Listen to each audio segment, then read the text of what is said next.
আচ্ছা, কলব পরিষ্কার করার জন্য আমি কয়েকটা ফর্মুলা বলে দিই। এটা সবার জন্য। এবং বিশ্বাস করেন, এখন আমরা সমাজে যারা বসবাস করি, বেশিরভাগ আমরা মৃত কলব নিয়ে বসবাস করি। বেশিরভাগ। যদি কলব জিন্দাই হতো তাহলে হক বাতিল চিনতে পারতাম না। যদি কলব জিন্দাই থাকতো তাহলে কি দুনিয়ার এই মোহের মধ্যে ব্যস্ত থাকি? যদি কলব জিন্দা থাকতো সারাদিন তাহলে দুনিয়ার ফিকিরে ব্যস্ত থাকতে পারি। যদি কলব জীবিত থাকে তাহলে কাউকে দাফন করার পরে দুনিয়াবি খোশ গল্পে কেউ মত্ত হতে পারে। যদি কলব জিন্দা থাকে তাহলে কেউ মানুষকে ঠকাতে পারে, পাপে কম দিতে পারে, কেউ কি গোপনে পাপ করতে পারে, কেউ কি অন্য সম্পদ আত্মসাৎ করতে পারে। কলব জিন্দা থাকলে কেউ সুদ খায়, কলব জিন্দা থাকলে কেউ জেনা করে, কলব জিন্দা থাকলে কেউ এরকম নোংরা কনসার্টে যেতে পারে। অতএব বুঝতে পারছি এইসব পরিস্থিতি দেখে যে আমাদের বেশিরভাগের কলব কি মৃত্যু, নিঃসন্দেহে মৃত্যু, কোনো সন্দেহ নাই।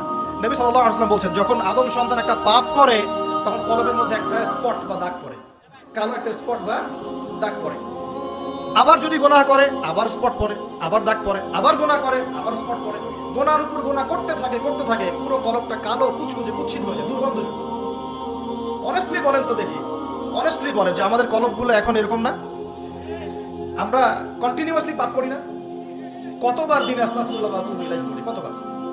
নবী সাল্লাল্লাহু আলাইহি ওয়াসাল্লাম এমন একজন ব্যক্তি যার আগের গুনাহ মাফ, পরের গুনাহ মাফ, তারপরেও তিনি দিনে 100 বার বলতেন আস্তাগফিরুল্লাহ ওয়া আতুবু ইলাইহি। আমাদের তো প্রয়োজন হয় না, কারণ আমাদের তো অনেকের, আমাদের সবার না, অনেকের অ্যাটিটিউডটা এমন যে সে জান্নাতে অলরেডি চলে গেছে এবং তার দল তার সংগঠন অলরেডি জান্নাতে চলে গেছে। আপনার যদি লিস্ট লাগে আপনি আসেন আমার কাছে, ফর্ম পূরণ করতে আপনাকে দিয়ে দেব। এমন অ্যাটিটিউড নাই? এই অ্যাটিটিউডটা কিন্তু ইহুদিদের দর্শন। ওরা এরকম মনে করতো যে আমরা আল্লাহর সিলেক্টেড বান্দা, ইলেক্টেড বান্দা, যদি জাহান্নামে যাইও তাহলে অল্প কয়েকদিন থাকবো, তারপর বেরো চলে আসবো। হ্যাঁ, এই কথা শোনা বাকারায় আছে, পড়ে দেখেন তো। দেখুন প্রিয় ভাইয়েরা, কলব পরিষ্কারটা সবচেয়ে ইম্পর্টেন্ট জিনিস। এখন মানুষ বলতে পারে সুফিজমের আলোচনা করছে। হ্যাঁ, সুফিজমের আলোচনা করছি কিনা তা জানি না, তবে আমি আল্লাহর ইহসান নিয়ে কথা বলছি। কি নিয়ে কথা বলছি? হাদিসে জিবরিলের মধ্যে 4টা প্রশ্ন করা হচ্ছে। কটা প্রশ্ন? 4টা। তার মধ্যে একটা প্রশ্ন হচ্ছে আখবিরনি আনিল ইহসান, হে মুহাম্মদ সাল্লাল্লাহু আলাইহি ওয়াসাল্লাম আমাকে ইহসান সম্পর্কে বলুন। জিবরাইল আলাইহিস সালাম প্রশ্ন করছেন। কে প্রশ্ন করছেন? ইহসান কি? নবী সাল্লাল্লাহু আলাইহি ওয়াসাল্লাম বলেন আনতা আবুদুল্লাহ কাআন্নাকা তারাহ, তুমি এমন ভাবে আল্লাহর ইবাদত করবে যেন তুমি আল্লাহকে দেখতে পাচ্ছ। ওয়া ইল্লাম তাকুন তারাহু ফাইন্নাহু ইয়ারাক, তুমি যদি আল্লাহকে দেখতে নাও পারো জেনে রাখবে যে আল্লাহ পাক তোমাকে দেখছেন। এই ফিলিংসটা মানুষের মধ্যে থাকলে কি মানুষ পাপগুলো কন্টিনিউয়াসলি করতে পারে? যদি পাপ হয়েও যায় সেটা তওবা করে ফিরে আসবে, তাই নয় কি? আচ্ছা, এখন দেখুন কি করতে হবে। এক নাম্বার বলছি যে অন্তরটাকে পরিচ্ছন্ন করতে হবে। পরিচ্ছন্ন করার জন্য প্রথম কাজ কি? প্রথম কাজ হচ্ছে 5 ওয়াক্ত নামাজকে আঁকড়ে ধরা। কি করা? 5 ওয়াক্ত নামাজকে আঁকড়ে ধরা। যদি আপনি জামাত মিসও করে ফেলেন, বাসায় পড়ে ফেলবেন, নামাজ বাদ দেওয়া যাবে না। মানে জামাত মিস করে ফেলেছি জন্য নামাজ বাদ, এমন নয়। নামাজ জামাত মিস হয়ে গেছে, আচ্ছা হয়ে গেছে, ঘুমিয়েছিলেন বা মনে ছিল না বা ব্যস্ত ছিলেন, কথার কথা, যখনই সময় পেয়েছেন, মনে পড়েছে, ঘুম থেকে উঠেছেন, নামাজ পড়তে হবে, একাই পড়তে হবে। বাদ দিবেন আজকে থেকে? বরং আমরা চেষ্টা করবো ইনশাআল্লাহ জীবনে যে নামাজগুলো কাজা হয়ে গেছে সেগুলো যেন হিসেব করে আদায় করে দেওয়া সম্ভব হয়, এটাও চেষ্টা করা উচিত। আল্লাহ পাক তৌফিক দান করবেন।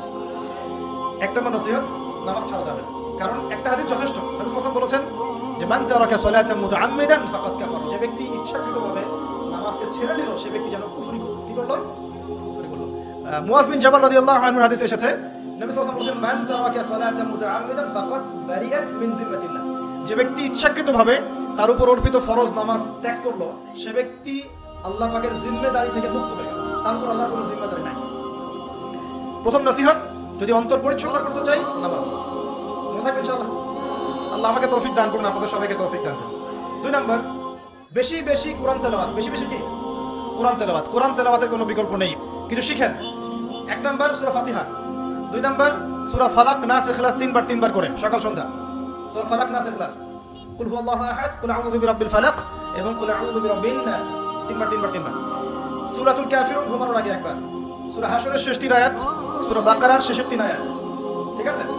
তারপরে সূরা মুমিনুনের কিছু আয়াত, আয়াতুল কুরসি, সূরা আলে ইমরানের শেষের 10 আয়াত, সম্ভব হলে সূরা মুলক, প্রত্যেক জুমায় সূরাতুল কাহফ, অথবা আপনি চাইলে এই যে মানুষ অনেকে ঝাড়ফুঁকের সমস্যা হয় না, বদনজর লাগা, ঝাড়ফুঁক, কুফরি কালাম, সেসব ক্ষেত্রে আপনি সূরা জিনের প্রথম 10 আয়াত, সূরা সফফাতের প্রথম 10 আয়াত, সূরা ইয়াসিন, সূরা কাহফের প্রথম 10 শেষ 10, এগুলোর উপর আমল করতে পারেন।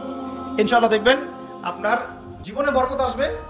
আপনি চোখ লাগা, বদনজর, এই যে হিংসুকের হিংসা, চোখ লাগা, বদনজর, কুফরি, তাবিজ কালাম, এগুলো থেকে বেঁচে থাকবেন ইনশাআল্লাহ। আল্লাহ পাক আপনার পরিবারকে আপনাকে বাঁচাবে ইনশাআল্লাহ কোরআনের বদৌলতে। এগুলো যদি মুখস্থ করে ফেলতে পারেন এবং নিয়মিত মাঝে মাঝে নামাজে পড়েন, এমনি এমনি তেলাওয়াত করেন, ইনশাআল্লাহ তাআলা কোরআন আপনার জীবনে প্রোটেকশন নিয়ে আসবে, আল্লাহর রহমত বরকত নিয়ে আসবে ইনশাআল্লাহ।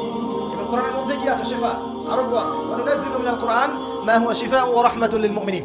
আল্লাহ পাক বলেন আমি কোরআন নাযিল করেছি, এর মধ্যেই মুমিনদের জন্য শিফা আছে, শিফা আরোগ্য আছে এবং আল্লাহর রহমত দয়া আছে। আমরা আরোগ্য চাই না? আল্লাহ দয়া চাই না? আর এই আরোগ্য শুধু দৈহিক রোগের আরোগ্য নয়, কলবের রোগের আরোগ্য। তো কোরআন তেলাওয়াতকে বাড়িয়ে দেওয়ার চেষ্টা করেন, আল্লাহ পাক তৌফিক দেন। আর যদি পসিবল হয়, আল্লাহ পাক যদি আরো ফুরসত দেন, তৌফিক দেন, প্রত্যেকদিন 1 ঘন্টা করে 1 পারা কোরআন তেলাওয়াত করতে পারবেন ইনশাআল্লাহ। আল্লাহ আমাদের সবাইকে তৌফিক দান করুন। এরপর কি? বেশি বেশি আল্লাহর জিকির। 1 নাম্বার কি বলেছি? সালাত। 2 নাম্বার কোরআন তেলাওয়াত। 3 নাম্বার হচ্ছে আল্লাহর জিকির। বেশি বেশি আল্লাহর জিকির। আল্লাহর জিকির মানে শুধু আল্লাহ আল্লাহ এটাকে বোঝাচ্ছি না আমি।